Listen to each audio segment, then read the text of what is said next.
இப்போ ஒரு ஆறு இருக்கு. இப்ப இந்த ஆத்துல நீர் ஓடிக்கொண்டு இருக்கும். சரி. இந்த நீரை நான் என் வீட்டுக்கு கொண்டு வந்து சமையல் பண்ணணும். நான் என்ன பண்ணணும்?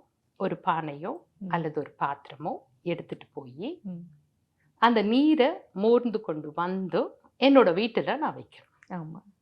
இந்த நீரை நீ ரசத்துல ஊத்தினா அது ரசமா மாறிடும், சாம்பார்ல ஊத்தினா அது சாம்பாரா மாறிடும் இல்லையா?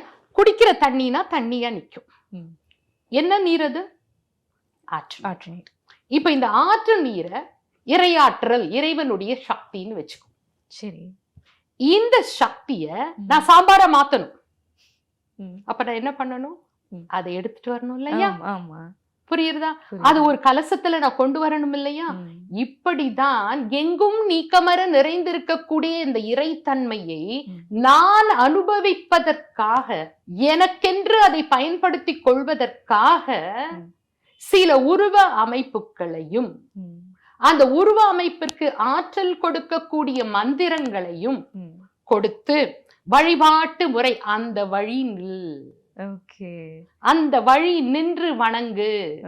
அப்படி பண்ணும் பொழுது அந்த ஆற்றல் உனதாகும் என்று இந்த தெய்வங்களை எல்லாரையும் நமது வேதங்கள் நமக்கு வகுத்து கொடுத்திருக்கின்றன. இத நான் சொன்னது போல மனிதர்கள் அல்ல, ரிஷிகளும் மகான்களும் இதை நமக்கு வகுத்து கொடுத்து இந்த மந்திர உச்சாடனங்களின் மூலமாக அந்த தேவதைகளினுடைய ஆற்றலை அங்கு கொண்டு வரக்கூடிய ஒரு சக்தியை இந்த தர்மத்துல நமக்கு வகுத்து கொடுத்திருக்காங்க.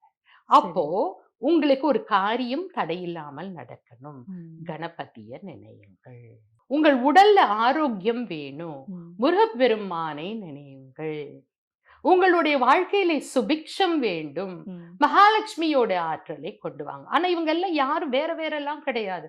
இவர்களெல்லாம் ஒரே பிரம்மமாகிய அந்த பிரம்மத்தினுடைய வெவ்வேறு வடிவங்கள். அவ்வளவுதான். வெவ்வேறு வடிவங்கள். அந்த தண்ணியை நீ பானையில வச்சா பானை தண்ணி, குடத்துல வச்சா குடத்து தண்ணி, டம்ளர்ல வச்சா டம்ளர் தண்ணி. கண்டிப்பா வடிவங்கள் வேறு, உருவங்கள் வேறு, ஆனால் அதில் இருக்கக்கூடிய ஆற்றல் ஒன்று. அதுவே பிரபஞ்ச ஆற்றல், பரமசிவம் என்று சொல்லக்கூடிய எங்கும் நீக்கமர நிறைந்திருக்கக்கூடிய பராசக்தி பரமசிவம்.